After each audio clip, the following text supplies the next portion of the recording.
I'm open to anything. I'll talk to anybody. And so I'm not afraid of any topic when it comes to ranching necessarily. And so I'm always open just to an interesting conversation that challenges my paradigms, challenges somebody else's paradigms. I'm Brian Mose, a farmer living in Florence, South Dakota, and you're listening to the Vance Crow Podcast. Welcome back to the podcast. I'm glad you're here. Today, we sit down with Clay Conry. If you don't know Clay, he runs one of the most popular cattle podcasts in the entire country called Working Cows. He's a pastor, and he raises sheep in South Dakota. This is an interesting character, and we had a chance to sit down and talk all about what do you talk about week after week on a cattle podcast? What does a pastor actually do? Why do people trust you? And I learned a lot about sheep that I knew nothing about. My sense is that this is one of those podcasts that you're going to say, I don't know, should I give this a shot? And you'll get all the way through it and you'll realize you had a very interesting conversation with a guy that's humble, has many good ideas, and is really extraordinary at explaining what goes on in the world of cattle ranchers' minds. So we're going to get to that in just a moment. But first, a couple of announcements. On February 8th and 9th, Legacy Interviews is headed to Monticello, Indiana, where we'll be recording local Legacy interviews. If you've had a loved one that you've thought would be perfect and you really want to capture their life stories so that future generations can know their family history, but thought the drive to St. Louis might be a bit much, then consider signing up for one of 6 slots that we have available. We had a listener generously offer us an opportunity to use their bindominium, that's a grain bin turned into a condo, and we've decided to open up some slots for people in Northwest Indiana to get one of these Legacy interviews. So if you're interested, go to legacyinterviews.com/Indiana to sign up. We only have 6 slots available, so go now.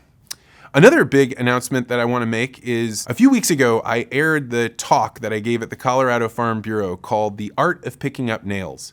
That talk is about communications, how to help people open up so that you can have deeper conversations that might lead to conversations about succession planning or changes that are coming, the sort of opening up that builds relationships. I had some groups reach out to me and ask, would I be willing to come give that talk at their organization? And the answer is, of course, yes. I'm very interested in booking out talks in the late spring and early summer. And if that particular talk didn't fit you, you can go to vancecrow.com to find out more talks that we're delivering these days.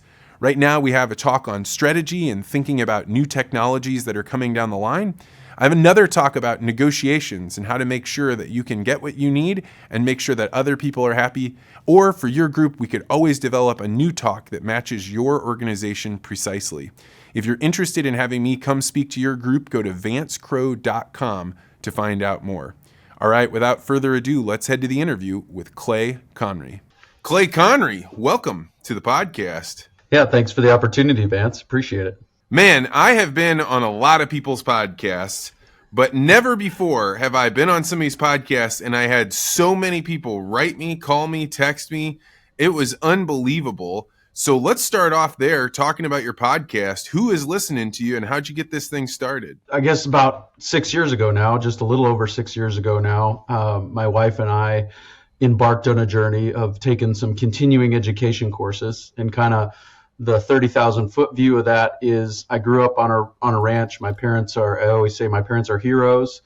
They started their ranch from nothing in the 80s and just both of them hustled jobs in town to get it going, and were able to retire early by some metrics to the ranch and then just enjoy some time doing what they loved after they worked their jobs in town. And so I grew up where my parents were, like I said, hustling jobs in town, and every night and every weekend pretty much was the ranch for us. And so I kind of resented the ranch, didn't really like it, didn't enjoy it. And so I went away, lived in Milwaukee for 2 years, went to Bible school. And I kind of remember coming home from Bible school one time, and maybe it was just the funk of the inside of a 19-year-old boy's car and a 13-hour drive. But I got out in western South Dakota and I smelled the air, and I'm like, the air is fresh here. This is nice. I kind of do enjoy that. And I always say that's kind of the seed, I think, that really planted this connection to western South Dakota. and the agricultural lifestyle that goes along with it. So fast forward a little bit. I spent 12 years as a youth and associate pastor in the church where I was saved, where I became a Christian, and that stream of income, so to speak, was starting to go down, and my dad was starting to need more help on the ranch, so he offered me a part-time job working on the ranch. And in the course of that, he said, you should really go get some continuing education related to ranching, so that we can have some more intelligent conversations. And I'm not just telling you, put that staple there, haul those cows there. We can kind of start to make some plans and decisions together. And I go to this continuing education course called the High Plains Ranch Practicum. I don't think it exists in the same format anymore, but it was put on by Blake Hopman, Dallas Mount, and Aaron Berger. Dallas Mount and all three of them were extension agents. Blake and Dallas were with University of Wyoming, and Aaron was with the University of Nebraska, and they cooperated together to put on this High Plains Ranch Practicum. And Dallas made the statement a couple of times in the course of that class. He said, somebody in this room should start a podcast for ranchers. Well, I was a podcast addict already at that point, had been listening for a couple of years to a number of different podcasts on a weekly basis or daily, depending on the frequency of their release schedule. And, I had an understanding of the recording equipment through my job at the church and recording sermons. I had an understanding of websites also through the job at the church. So I had the technical side down. I had the love for podcasting down. And I'd heard podcasters always saying, you should start a podcast. Everybody always says, you should start a podcast. And which I think is something unique that separates radio from podcasting, but that's another conversation. And so, he said, you should start a podcast. I'm like, well, I grew up on a ranch. I know the technical side. I can ask a reasonably intelligent question about cows. And the way that they were presenting ranching was unlike anything I'd ever heard before about high intensity rotational grazing and some of these things. And more than that, just looking at ranching as a business rather than a lifestyle. Because I think sometimes we supplement poor performing businesses, or we subsidize poor performing businesses by telling ourselves it's a lifestyle. And so it was really opening up a whole different way of looking at ranching, a new paradigm, so to speak. And so I started to think about, okay, maybe I can do this. And so I started the podcast in November of 2017 and started releasing just about an episode a week. For the last 6 years, I've averaged more than an episode a week. This year, I released about 65 episodes, I think, as I partnered with some different organizations to release some branded content for them. So, yeah, it just has continued to grow. And I think, first of all glory to God for the success of the podcast. Honestly, I always say it's proof that he can draw a straight line with a crooked stick. But I also think that some of that has to do with timing. Like you get to market first. I was one of the first agricultural podcasts, and by no means the first. There were other people doing it before me, but I was pretty early as far as agricultural podcasts are concerned, and I think that helps a lot. And so, and then to the guests, the guests have been a great part of that. Just leveraging the network of the guests and saying, who do you think that I should be talking to? Who's the next guy I should answer? Or they'll just mention names in passing, and you take down the notes. You write down the notes, and you reach out to those people, and they mention other people, and it's just continued to grow in that way. And it's an awesome community. I see people from all over the country and all over the world making connections through the podcast, and it's just been a real fun journey and a real blessing to my family. And it's just been my wife has been a huge support through this whole thing of letting me hide out in the closet when I need to and record an intro or record a whole episode or whatever it takes to get decent acoustics in a room to make a recording. So. And when you have working cows as the title of your thing, does this mean you are putting out their ranching information that people already know? This is like the normal way to do it? Or are you doing something on the edge? The tagline has been, providing producers a platform to discuss and share paradigm challenging practices. And so basically the goal is to produce something that is out of the box. And one good example of that is 2 episodes back to back.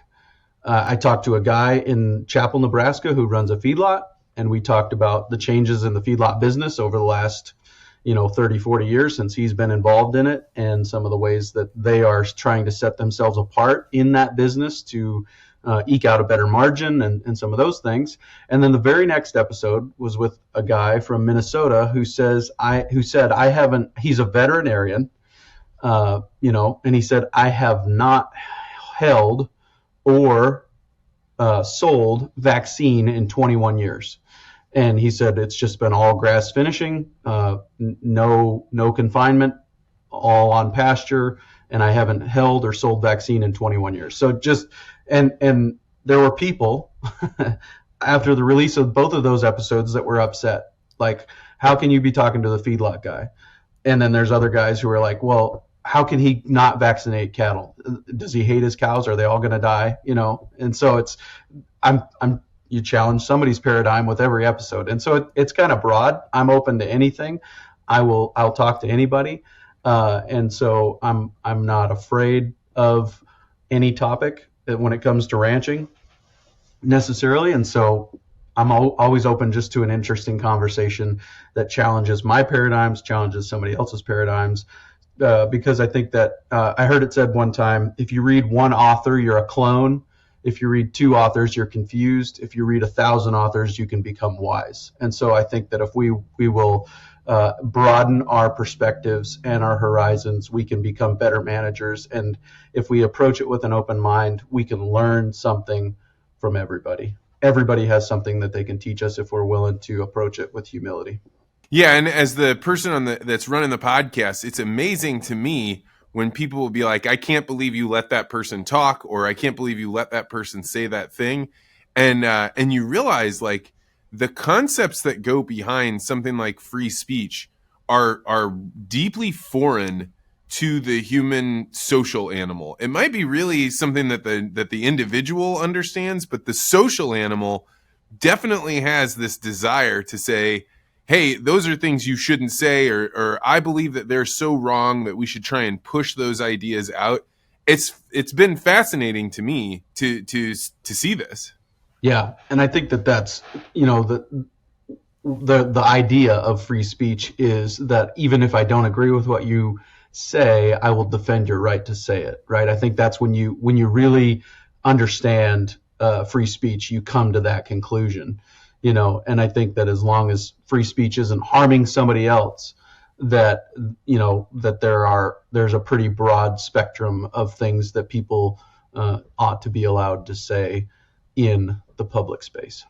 And when you think of some of these paradigm changing interviews that you've had, which have been the ones that have caused you to actually make a change in your life? Yeah, I think that, some of the ones like we talk about running sheep, and sheep have fallen out of favor. But you talk to most people, like in my parents' generation and older, sheep were a big part of what really paid for a lot of land in the West. And honestly, I think it's because they're an animal better suited to the West.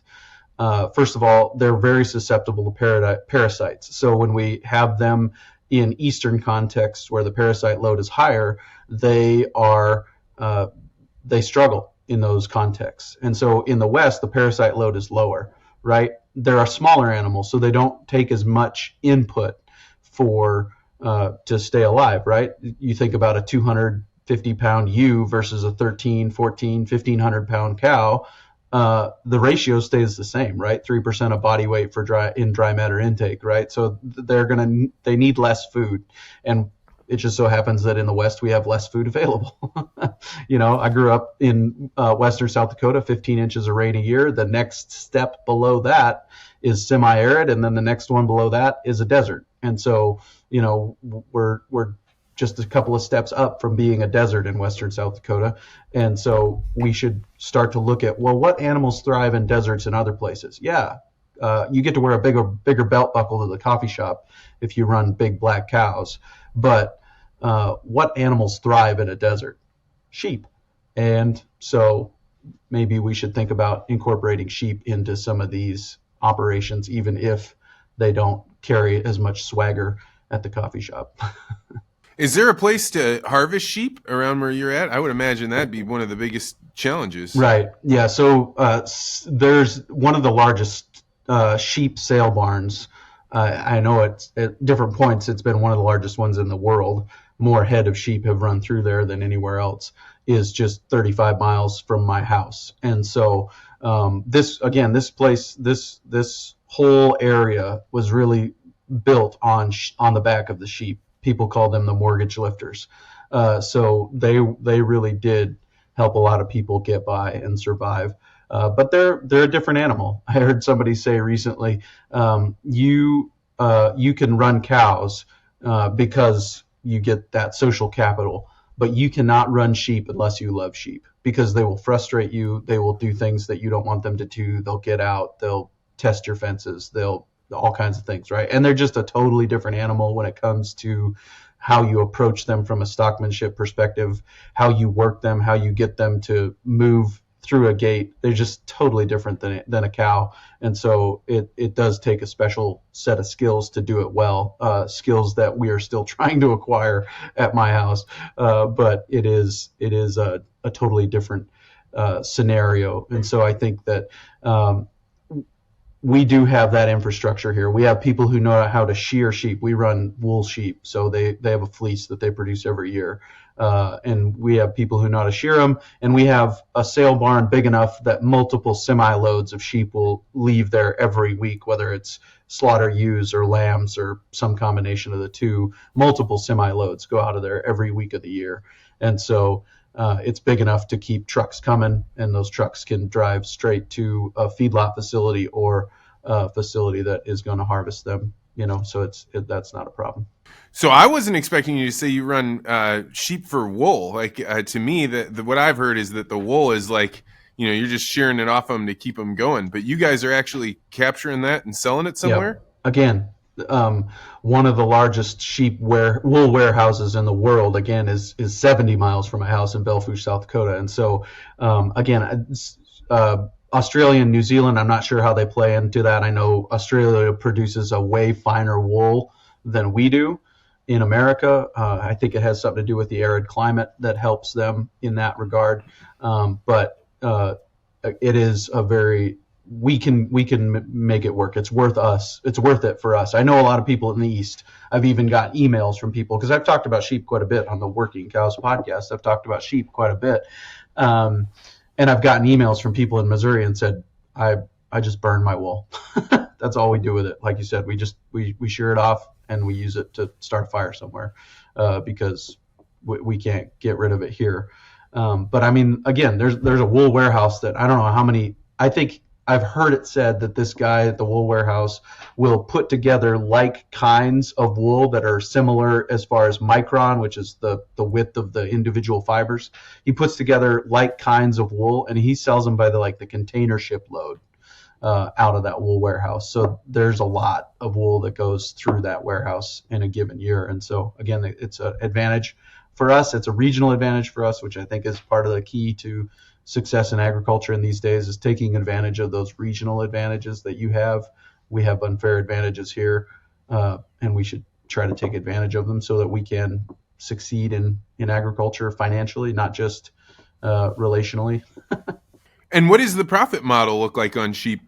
It's better. It's just like anything else. It's a market. It's just like anything else. It's better at sometimes than others. 3 and 4 years ago, it was incredibly good. And that was partly due to the fact that they had a major freeze during lambing season in Texas. If you remember that kind of freak below zero sustained spell, that came right during lambing season in Texas and really set them back for a couple of years. And about the time that Texas got ramped back up with sheep production, our market fell out of bed. And so then it was down for about a year, and now it's bounced back. It's pretty decent. And I think a lot of what's driving the better sheep markets of late is more ethnic populations in America that are consumers of lamb, right? And so we don't, by and large, my family doesn't eat much. We've eaten some, not of our own, but from our neighbors who invited us over to go through the process of butchering their lambs, and they sent us home with a little bit that day, and we enjoyed it. I mean, it's good eating critter, but just not something we grew up with, so it's not something that we're familiar with or accustomed to. And so a lot of our lamb leaves and goes somewhere else and gets used up. But I think that there has been the growth of that population in America, so that less of our lamb has to get exported than probably it did before.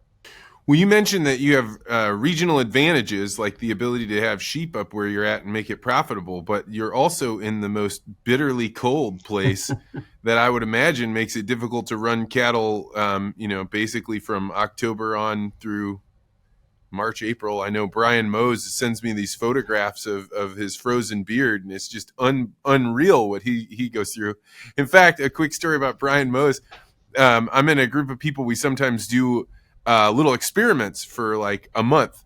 And we decided a couple of years ago, I think it was November, that we were going to do cold showers, that you couldn't use hot water, not realizing that Brian was going to be like 20 degrees colder than everybody else.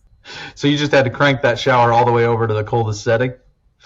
Yeah, and he was trying to do it too. But so that, that brings up, you're both in South Dakota. You're trying to raise cattle where you got to go out and calve in the middle of the night. Cold has got to be a serious disadvantage to you. Yep. But I think that, again, that's another paradigm challenging practice, right? So that's part of what really the ethos of the Working Cows podcast is we're putting cows to work for us. Rather than us work for the cows, why don't we make them work for us?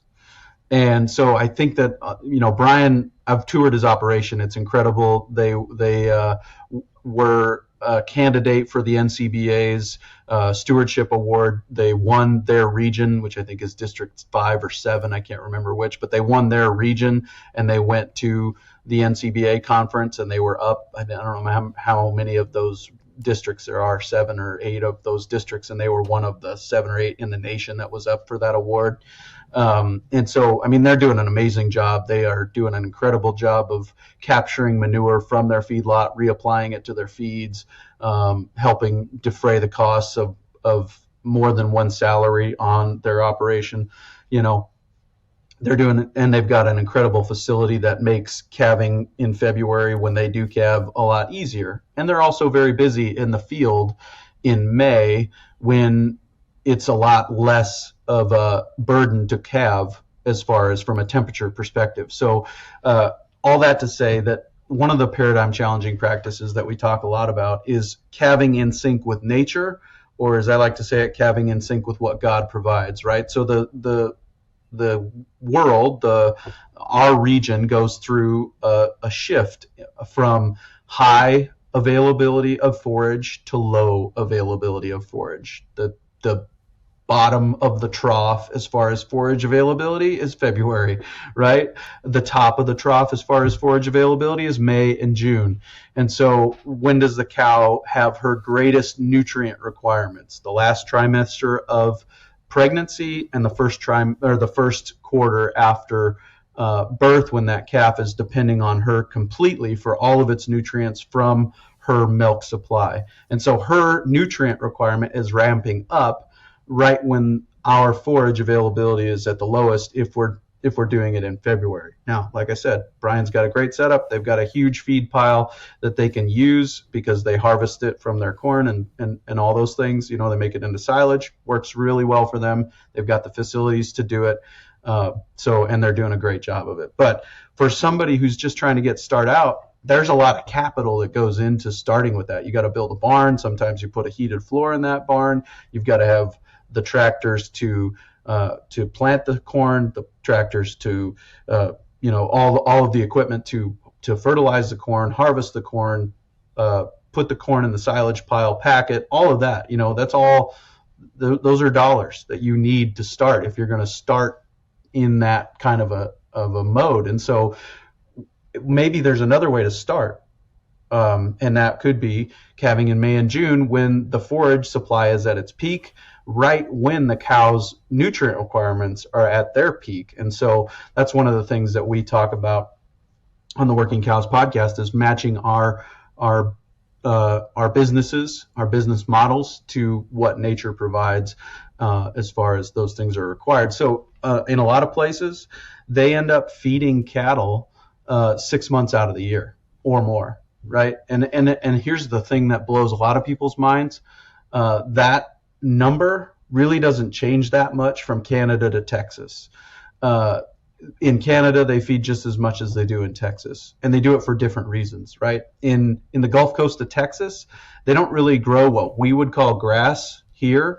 They grow what we would call tall water, right? There's not much to that grass. It's very what we call washy. It's just a lot of high water content. There's not much protein, not much nutrients in that grass. And so it goes really downhill when it goes dormant. And so they have to feed, not because there isn't grass there, but because the grass that is there is so low quality that they have to supplement that cow through her low nutrient requirement or through her high nutrient requirement phases of her year. And so, but we could maybe change when we calve so that we can match that cow's nutrient requirements to the forage availability of our landscapes and save ourselves some money, reduce the startup costs, and some of those things.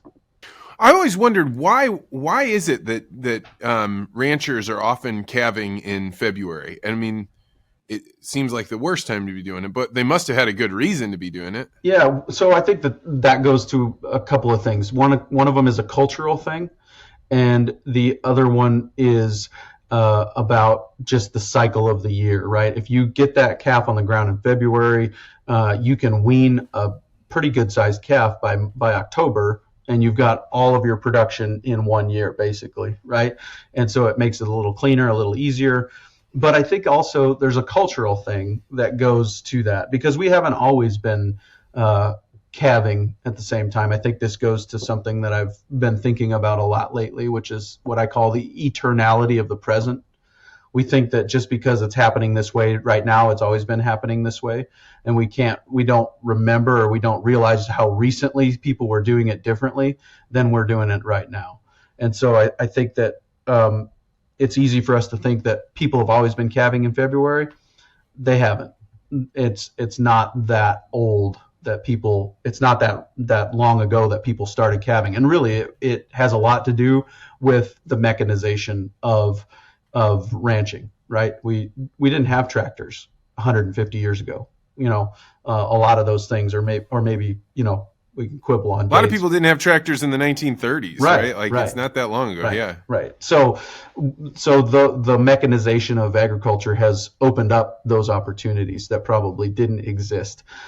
So a good way to measure this is look at the wildlife in your area. When are they calving? When are they, having their young? When are the deer having their fawns? When are the elk having their calves? Look at the wildlife in your area, especially the ruminants and the ungulates. Look at them and say, when are they doing their thing?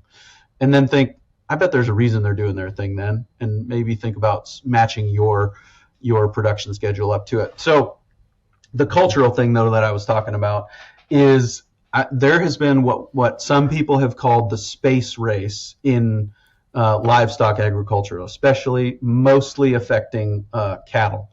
And that is bigger, faster, basically is what it is. They wanted to get the biggest animal possible in the shortest amount of time possible. Well, that animal that can do that is going to be highly dependent on supplementation.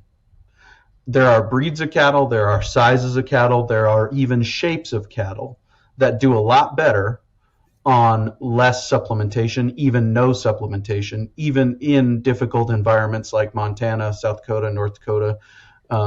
But if you go after that heavier weaning weight, and that weaning a calf and selling a calf in October when everybody else is selling a calf, it's going to take a different animal, and it's going to take some supplementation to do it. And so those are kind of some of the reasons why it ends up working out the way it does. When do you guys calve? So I run the Working Cows podcast. I don't own cows. I own sheep, and I bring in other people's cows to my place during the growing season. That's how we approach it. I shouldn't say I don't own cows. I own 2 cows. They're milk cows. And they will probably calve around May or after. One of them, the neighbor's bull got in, so she might calve a little earlier, but that happens. So. Yeah, the reality of nature. So you have milking cows. Does that mean you're out there every morning and every afternoon milking them? Right now, our milk cow is raising a calf that will end up in our freezer next fall, and so she doesn't require much milking at this moment. And then the other one is a first calf heifer. She hasn't had her first calf yet, and so when she does calve, we will start milking her. So we're not currently milking anything. We're kind of like old McDonald's farm. The ranch for us is a side hustle. Okay, so the ranch is a side hustle for us. It has supplemented our income and helped us just have a little bit higher standard of living, be able to be a little more generous and give away a little bit more money than we would otherwise. And so it isn't our sole source of income. So like I said, we've got goats. We've milked those at different times, and I actually prefer goat milk to cow's milk. If you don't have a buck around. If you've got a buck around, it tastes like the buck smells. If you know what a male goat smells like, not pleasant. But if you don't have a buck around, in my experience, it tastes a lot better, and it's really good. I actually heard one guy say one time, just think about the size of the animal that they're attempting to raise with the milk that they're producing. A cow is trying to produce a 1,300-pound animal. Well, a goat's trying to produce a 200-pound animal. So maybe we should drink milk from animals that are a little closer in size to what we are. That was an interesting perspective, I thought, and I do prefer it. Yeah, I never heard that before. Yeah, and they're easier to keep around, right? They're well, other than keeping them in, you basically have to build a swimming pool to keep a goat in. But they're easier from that same idea, right? They're a smaller animal. They take less feed to keep alive, and honestly, a milk cow will probably produce more milk than one family can drink, and so you end up with a lot of milk that either goes to waste, gets fed to the chickens, gets fed to the dogs, and there's other things you can do with it. You can turn it into cheese, you can do butter, whatever.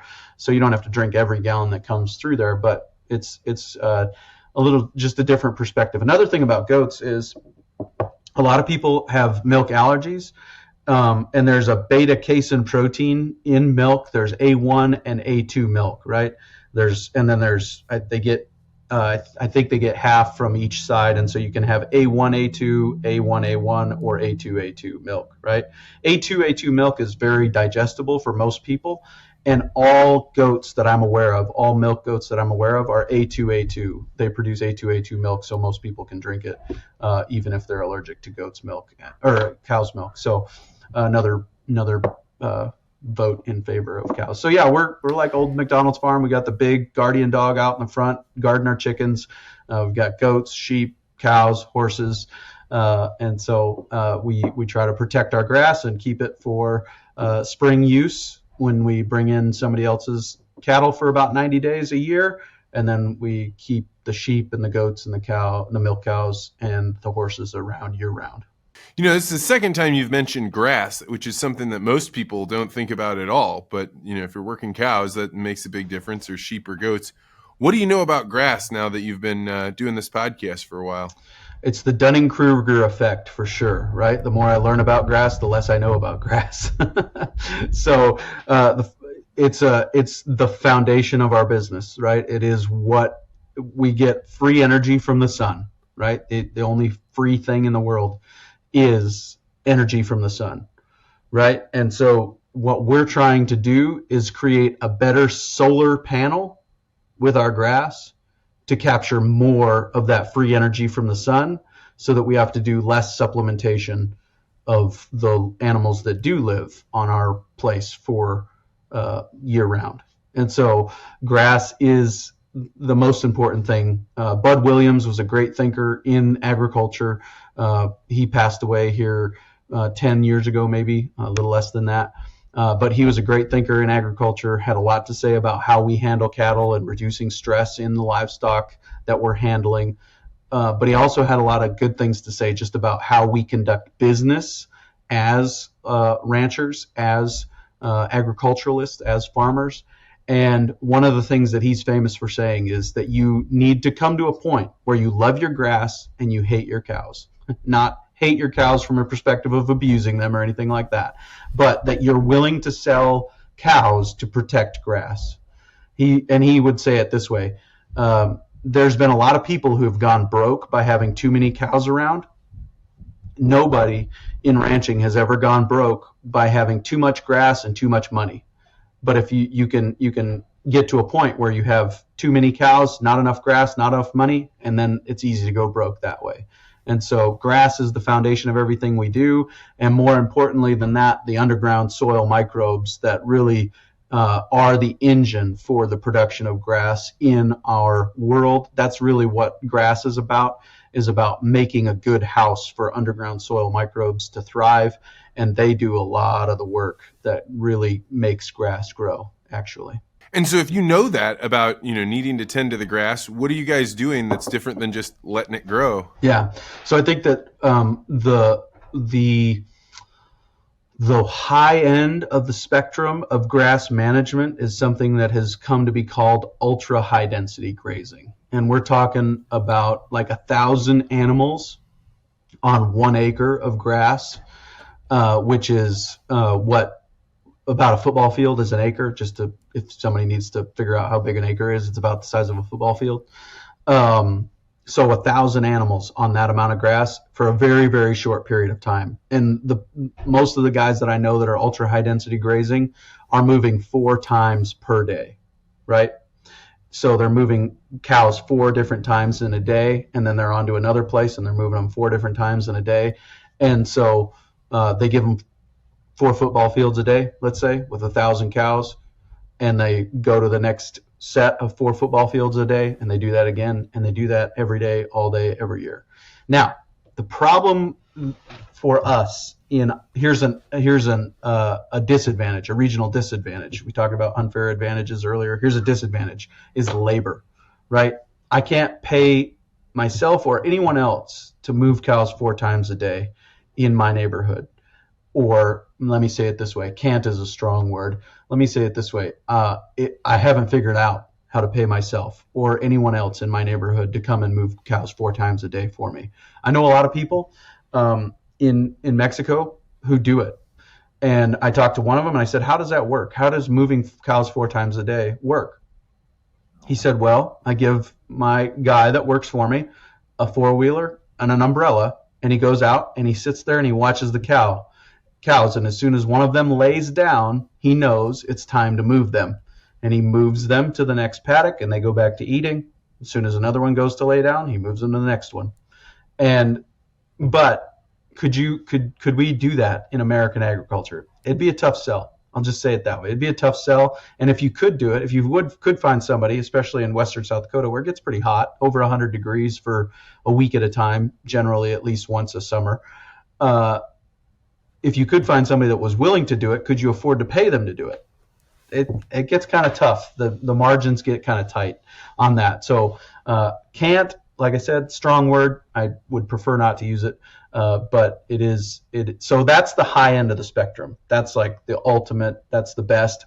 But what? And let's talk about why. Let's talk about why that is, right? I get that they're standing there, they're stomping up and down, they're biting, they're peeing, they're throwing their manure. But why such a fast time with so many animals as opposed to less animals with a little bit more time? Yeah, great question. So I think that the deal there is we are increasing stock density, all the things you talked about: manure, urine distribution, hoof action, saliva comes into it. People say they eat with 6 mouths. They have 4 feet, 1 mouth, and they lay on stuff. And so what we're trying to do there is get plant matter pushed down on top of the soil, because those underground soil microbes, we need to provide them with a house. And that house needs to have a roof. That's like the most important thing that house needs, is a roof. And it needs to be covered by plant material so that when rain hits it, it slows down. It doesn't cap the soil. When rain hits bare soil, it caps it and then it runs off, right? The number 1 export in American agriculture every single year is topsoil. Wind and water erosion export more topsoil than all of the other commodities that American agriculture exports. And so that's what we're trying to stop. We're trying to stop that, trying to slow it down, trying to reverse it, trying to build soil rather than lose it. And so all those things you talked about are right on, but the missing piece is recovery period. The amount of time that the cows aren't there is actually more important than the amount of time that they are there. The amount of time that grass has to recover, regrow, come back, totally regenerate itself is more important than how long they were actually there. And so that's what we're trying to do. We're trying to maximize the density of the herd when they are there, but then we're trying to also at the same time maximize the amount of time that we're not there, so that piece of land has enough time to come back and get back to full senescence and really express itself, ecologically speaking. So yeah, that's why that's important. And then the opposite of ultra high density grazing has to be just open pastures. Go where you want. Yep. We call it set stocking, where or some people, to be cute or to maybe settle in people's minds a little bit better, have called it Christopher Columbus ranching. We just turn them out in the spring and then we go and discover them in the fall. We never look at them. We just go discover them in the fall, see what we've got left, and round them up. So I think it's called set stocking. It's just however many acres it's going to take to feed this number of cows for the year.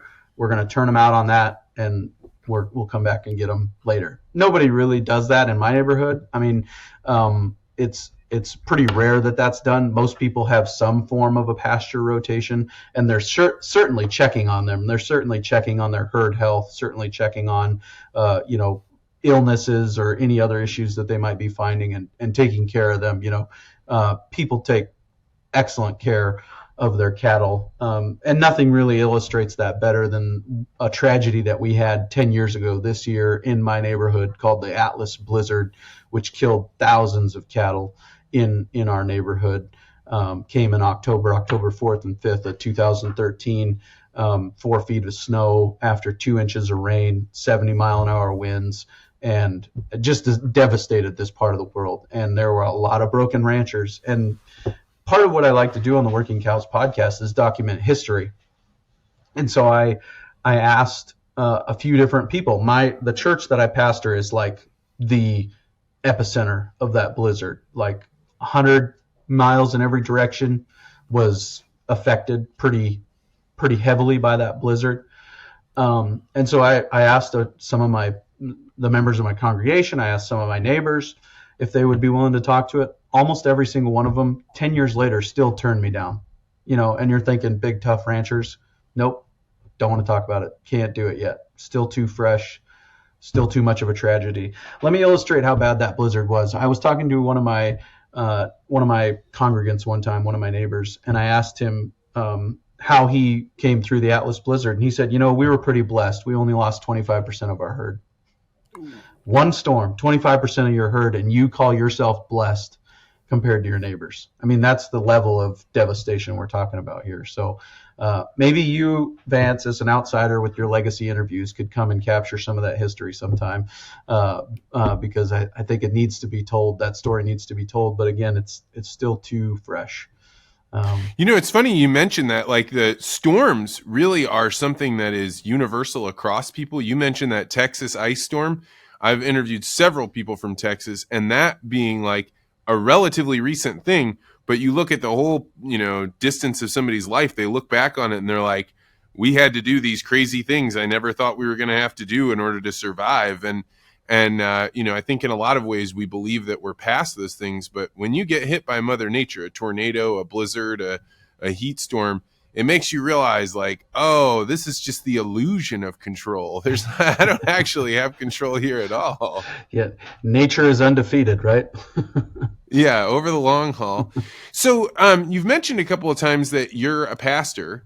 My immediate reaction, if I'm being very candid with you, is anytime somebody mentions that they're a pastor or a minister or a priest, like, I take one step back. That's like that, because it's somebody saying, like, I have some way to interpret the word of God for other people, so to me, somebody that takes on that mantle is in a big position. Tell me about your path to get to being a pastor, and how you feel about somebody saying, I take a step back when I hear somebody say they're a pastor. Yeah, I do too, honestly, because it is a huge responsibility, and every time I step behind that pulpit, I do so in fear and trembling. Like if I mishandle this word of God, I am liable. The book of Revelation says, if anyone adds to or takes away from this word, let all the plagues of this book be added unto them. So like, it's a big responsibility, and it has been perverted. No doubt, it's been perverted. It's been used by people for their own benefit, to line their own pockets throughout history. And so, yeah, there is a lot of baggage with that office and with that mantle. And so, totally understand that. And it is a huge responsibility, and one that I continue to try to familiarize myself with the magnitude of that responsibility. As far as my path to being a pastor, I grew up in what I would call a nominally Christian home. We attended church when we weren't working cows, basically. And most of the time we made it for Christmas and Easter. And so about high school, I was kind of in a funk, probably just teenage hormones, but not really finding a place to fit in my high school. Grew up on a ranch, didn't really identify with the ranch kids, wasn't athletic enough to be a jock or anything else. And I don't know if my mom just sensed I was at a low point or what, but she had some friends who had been at the church that we were at when I was younger, and they had since left that church and moved on to another one. And my mom called them up and said, hey, would it be okay if Clay comes to youth group with Stephen on Wednesday evenings? And, it was kind of that phone call. I still remember I was laying on the floor in front of the TV like I loved to do as a kid. Watching something, who knows what, probably the Red Green Show, I don't know. And I still remember that conversation and my mom having that conversation. And yeah, so that was in September of 2000, or maybe in the summer of 2000. September of 2000 is when I started regularly attending youth group, and I really have been in church at least once a week, pretty much every week since then. And it just set the course for my life, really. I mean, I went that summer, I went on a mission trip to Ukraine. My youth pastor at the time felt like he should go and train youth pastors in Ukraine. We're talking 9 years after the fall of communism, and he's moving to Ukraine to train youth pastors so that Ukraine can have youth ministry, basically.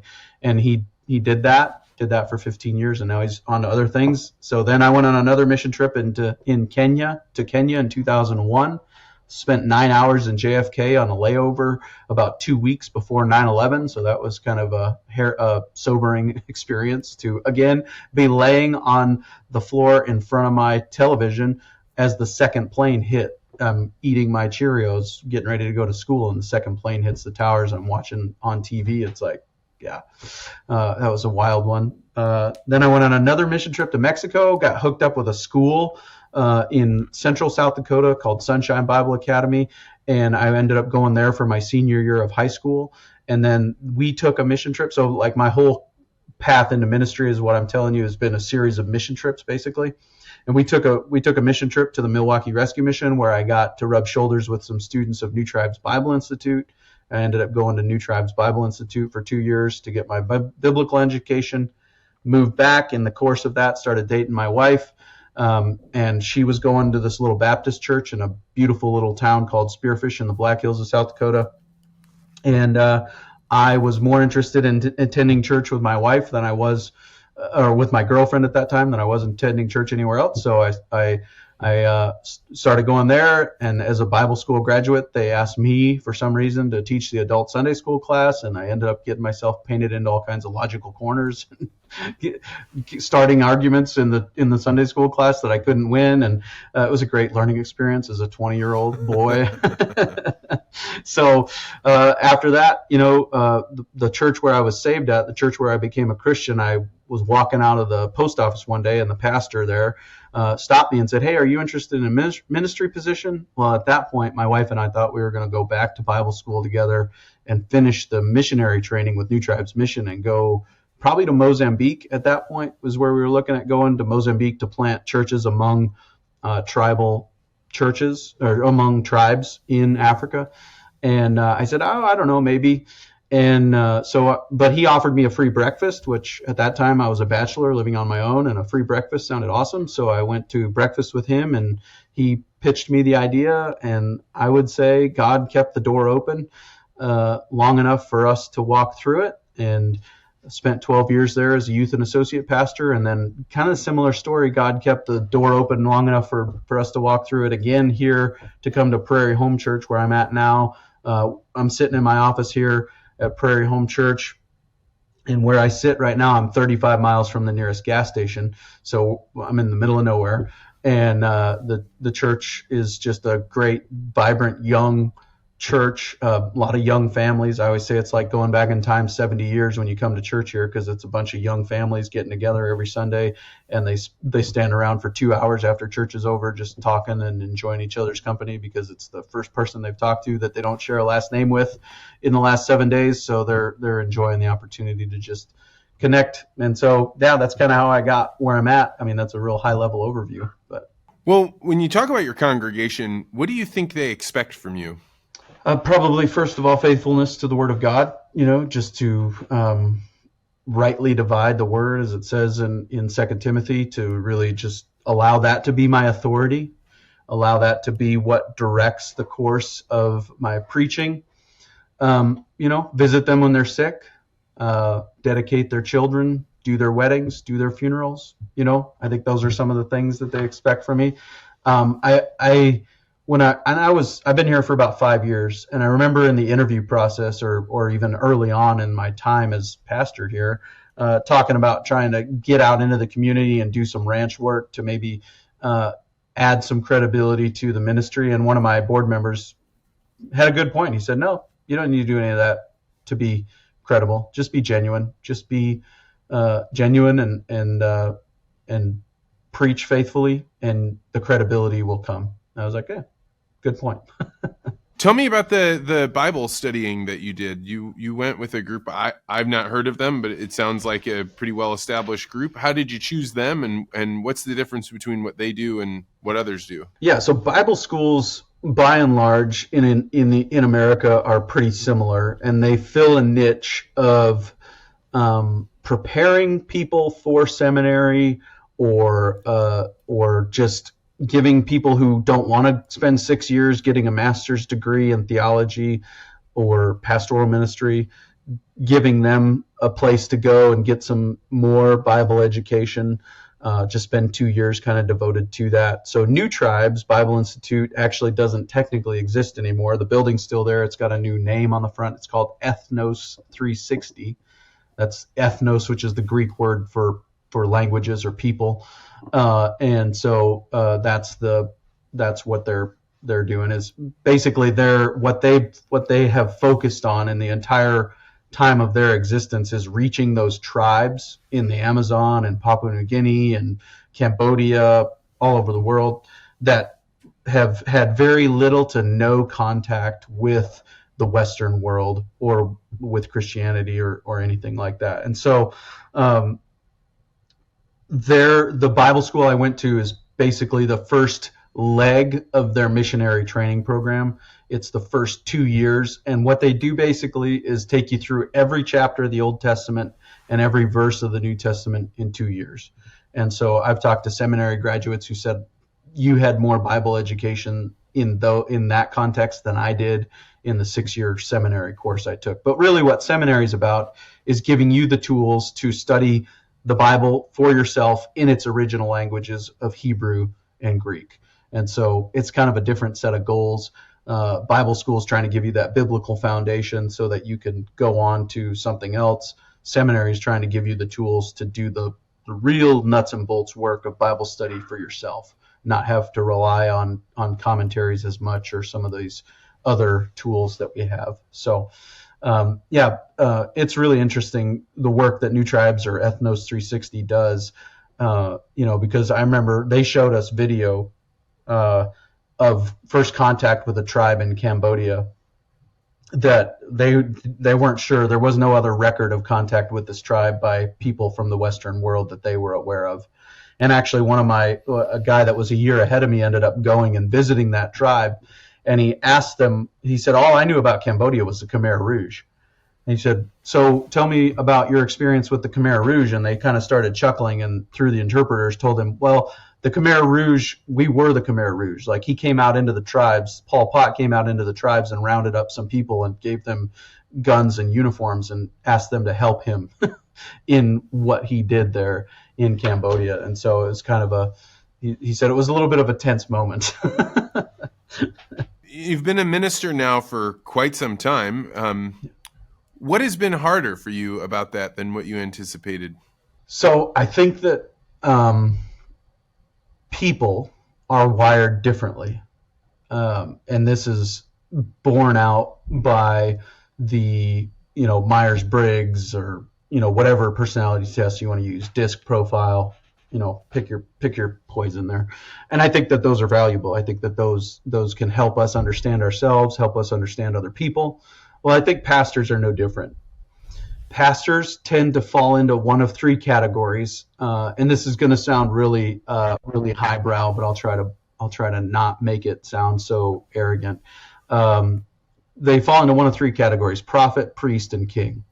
And what I mean by that is a prophet is somebody who centers on the word, centers on declaring the word authoritatively without apology. The priest is somebody who is the guy you want to walk in at, like, the second after you get the cancer diagnosis. The priest is the guy you want to walk in. He's there to help you through the suffering. He's there to help you through the tragedy. He's there to dedicate or baptize the babies, depending on your convictions. He's there to do the wedding. He's that guy. And then the king is the organizational leader. He's the one who's good with spreadsheets and numbers and people management and making sure that all the, to borrow Jim Collins' phrase, everybody on the bus is in the right seat. Those are kind of the three categories. And so I would tend to fall more into that prophetic gifting or wiring. The way I approach things tends to be more from a prophetic bent. And so what I'm interested in is truth. Sometimes I'm interested in the truth to the detriment of caring about how it makes you feel. And so that's hard for me to want to walk into that room where somebody has just gotten a cancer diagnosis, or where somebody's just lost a baby, or these really difficult, gritty circumstances. And I worked under a guy for 12 years who was the priest. He is the guy you want to walk into that room. He is the guy you want there after the untimely death of a loved one. He's just that guy. He thrives in those crisis scenarios, and it's always going to be, apart from God's help, it's always going to be more difficult for me to do that, and it just comes with the territory. It is part of the job, and so it's just something that I've tried to get better at over time. But it is my biggest struggle in ministry, without a doubt. And what do you see is going on with Christianity right now? Is it growing? Is it shrinking? What's your perspective? Here's an interesting tidbit. When America was founded, 1776, in England, the Revolutionary War was called the Presbyterian Revolt because it was led by the Presbyterians. They called the pastors that were doing a lot of preaching that was stoking the fires of the Revolutionary War, they called them the Black Robe Regiment, because they were wearing black robes and they were preaching, and people were getting fired up about casting off tyranny, right? Here's the interesting tidbit, though.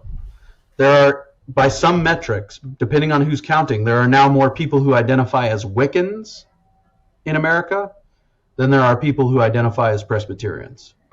So definitely there's a shift that's taken place. as far as Christianity is concerned in America. And so I would be lying if I told you otherwise. But I think that God's timeline is longer than ours, right? First Peter says a day with the Lord is as 1,000 years, and 1,000 years is as a day. And so he's got a different timeline. He's got a different perspective. Christianity in America might be on the decline, but in other places it's on the rise. I think by the year 2050, it's anticipated that the majority of Christians in the world will be non-white from places like Africa, South America, and China. There's actually, I think, it's really hard to count, but I've heard it said that there are more Christians in China than there are people in America, or than there are Christians in America right now, even though it's illegal, even though you can go to jail for believing in Jesus, even though you can go to jail for naming Christ as Lord, even though you can go to jail for meeting as a church in China. There are more Christians in China than there are in America right now. And so now they've got 3 times the population of ours, so you can make of that what you will. But I think that God is on the move in other places. Not to say he's not on the move in America, but it just looks different right now than it does in other places. So in your church, are you preaching once a week then?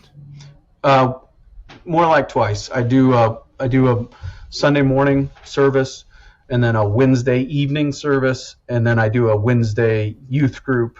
So every other week I do a Wednesday service for the whole church, and then every other week I do a Wednesday service for the youth group. So about twice a week on average. Yeah, it gets to be more than that. Sometimes I do Sunday school, then I do a release time for the kids from the school. They come up here on Wednesdays every week. So yeah, we'll just say 2-3 times a week on average. Yeah. And is every time you post or put forward a new, I don't know, I'm grew up Catholic, so the Protestant system is a little different to me. But you don't have homilies, you have you sermons. Preaching, is that right? Yeah, right. Sermons. Yeah. And so the sermons, is that every week you're writing a new one? What's your process like to get something good out? Ed Young Jr. actually said, being a pastor is like giving birth on Sunday and finding out you're pregnant again on Monday. So it's every week, it's coming again. And so what I like to do is preach through books of the Bible. I've been going through Matthew verse by verse. So just take a chunk of verses, whatever makes sense in the flow of Matthew's narrative arc, and deal with that and the ideas and the implications of that on this week. And then the next week we'll pick up right where we left off and go to the next one. So basically my preaching strategy is to preach through a New Testament book, and when I finish that, I'll go and preach through an Old Testament book. But it's taken me I think just a little over 2 years. I think I started in August of 2021 preaching through the book of Matthew, and I'm just now getting to kind of the last phase of Matthew's gospel. Matthew chapters 24 through 28 is where we'll pick up after the Christmas season. I've been doing some preaching on Isaac Watts's accidental Christmas hymn, Joy to the World, for the Christmas season. But yeah, so I like to preach verse by verse through books of the Bible, and so that kind of sets my preaching. What I'm preaching on, that helps me decide, and then the process of getting it. I'm busy. Got 4 kids. Got a business. Basically, the podcast has grown into a business. Have a side hustle ranch. And my wife and I are homeschooling our children, so I help her in the mornings get started on homeschool. Then I come to the office. So I got a lot going on. So my sermon prep a lot of times looks like going out and finding pastors who are also preaching through that book and listening, because I'm 25 miles or 20 miles of gravel from my house to the church. And so I got a 20-minute commute every day. And so listening to their sermon on the text I'm about to preach, reading books, reading commentaries, reading the Bible, of course, of what I'm about to preach. That's how my preparation looks a lot of times. And so when I actually sit down to actually write out the sermon, everybody's different. Some guys are 1 hour. I've heard some people say it's 1 hour of preparation for every minute of preaching, which means it's a 40-hour process to prepare a 40-minute sermon. I'm not that. I don't have that kind of time. That's a luxury that somebody in a bigger church with a bigger staff has. I don't have that kind of time. And so if you count all the listening and reading and everything, it might be 5 to 10 hours to prepare a 40-minute message for me. And then when I actually sit down to actually write it, it takes me an hour and a half, 2 hours to actually write out the outline. I use an outline to write mine. And then is it a script when you're up there, or are you reading it word for word, or you got the kind of general consensus before you get up there? I don't think I've got an outline handy here. I'd show you what it looks like. But it's an outline. So it takes up 2 pages. The title and the sermon text are 16-point font. The actual text of the sermon is 14-point font. So when I put it on a tablet, iPad, I use a Windows Go tablet because I'm the world's oldest millennial and I haven't adopted Apple products yet. But anyways, so I use a Windows Go tablet with a smaller screen. So when you put that document on there, a 14-point font is about right. So it's an outline, 2 pages long in 14-point font. And that's just the growth of preaching. So when I think the first outline I ever preached from when I got a job as a pastor was 9 pages long, and it lasted 26 minutes. And now I preach from 2 pages of notes, and it lasts about 40 minutes. Yesterday I got a little wound up, and I think it was closer to 50-some minutes. So. And who gives you feedback on your sermons? So it's hard to get feedback on sermons. Most of the people are just going to pinch your cheek and say, you did such a good job today, So the best feedback I've ever gotten on a sermon probably came from a group of other preachers. And actually we were there preaching to be critiqued, right? So that's really helpful feedback. And other people give great feedback. I've got one of my elders is a really, really solid guy, and he does most of the preaching when I'm not here.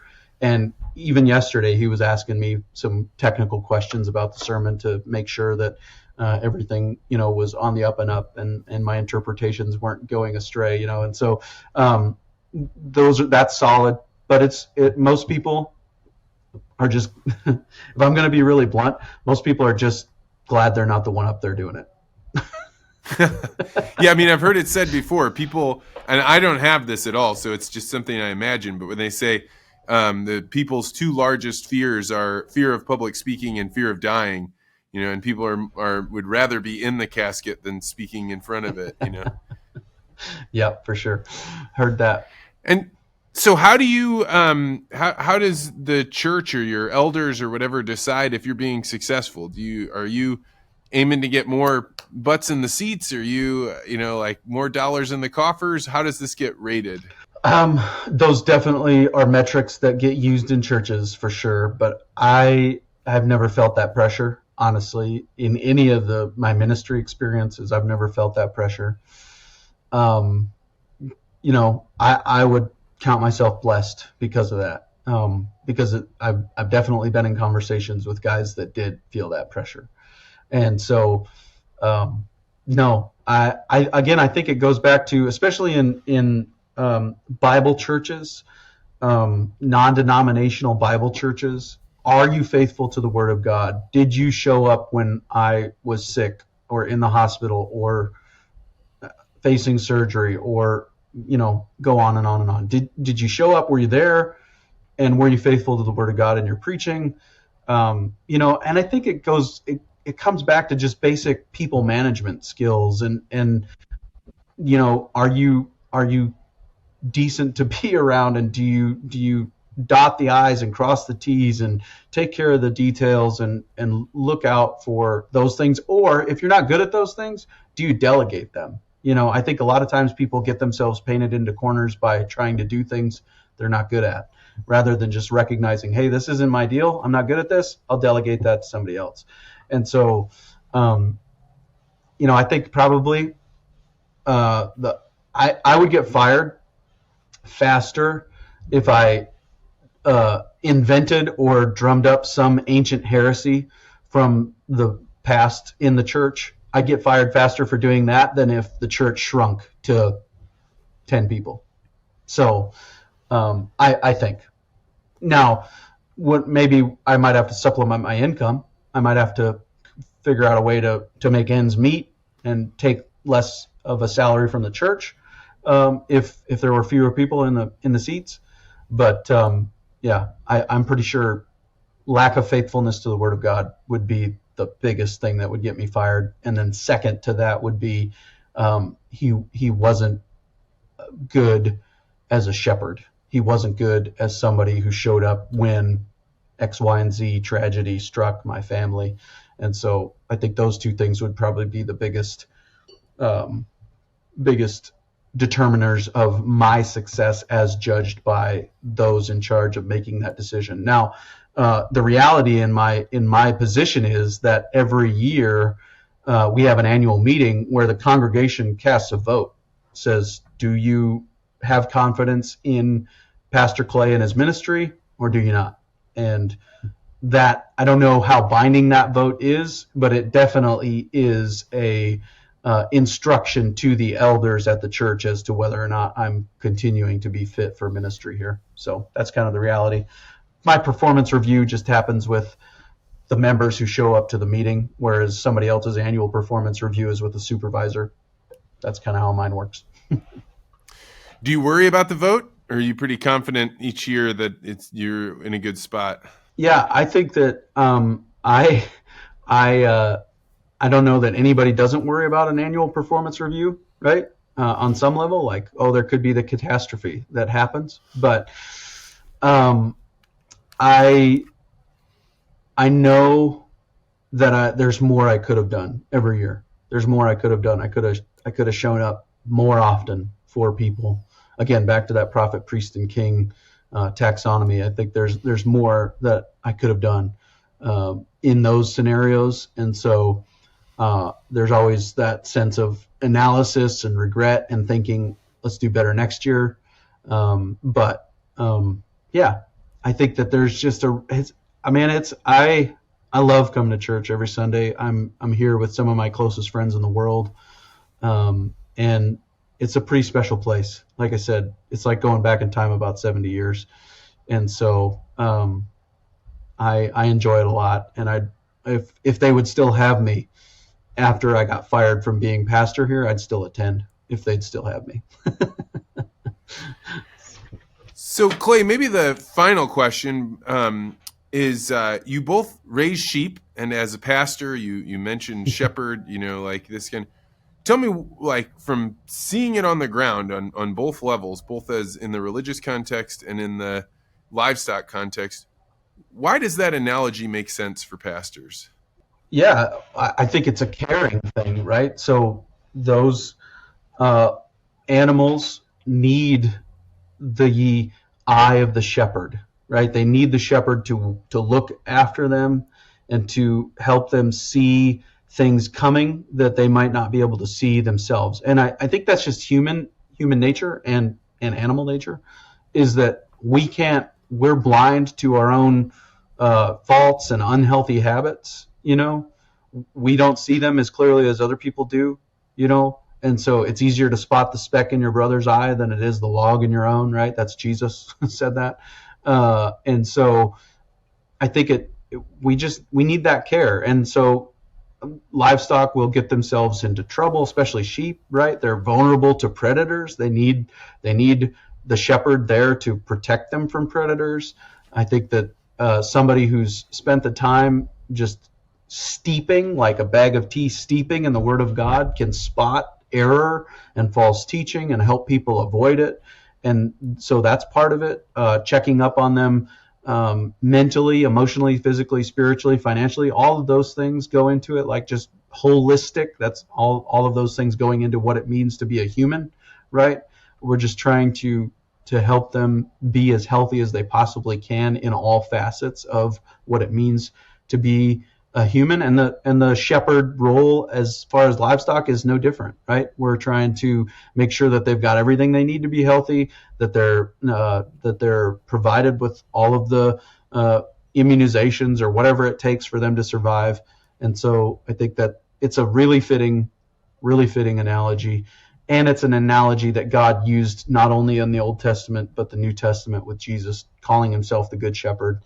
And Peter picking up that language and saying, we are under shepherds working under the chief shepherd who is Jesus. And so, and it came out of pastoral context, and pastoral meaning like in the pasture. That's the environment that the Bible sprung from, right? I mean, Abraham, the father of three faiths, was a shepherd, right? Him and Lot, they had a conflict because their goat herds got too big, right? So they had to separate ways, and that's how Lot ended up in Sodom. You know the whole story, right? So, I mean, it's sprung from that context, and still today you go to Israel and you will see people herding sheep in the countryside. The shepherds came to the birth of Jesus, right? We're in the Christmas season, at least at the time of this recording. The shepherds came to the birth of Jesus. It's because they lived out there in that context. So that's the environment from which the Bible sprang, but it's also a really helpful illustration for what pastors do, and that's where the word pastor comes from, is from that shepherding idea. Well, Clay, if people wanted to learn more about you, catch the Working Cows podcast, where would you send them? ranchingpodcast.com will get you to the entire back catalog of every episode. Go through there, find the things that sound interesting to you, download an episode or two, and if you like what you hear, come back for more. Well, Clay Conry, it has been awesome to have you on. Thank you so much for making the time and sitting down and chatting with me. Vance, thank you for the opportunity. It was an honor.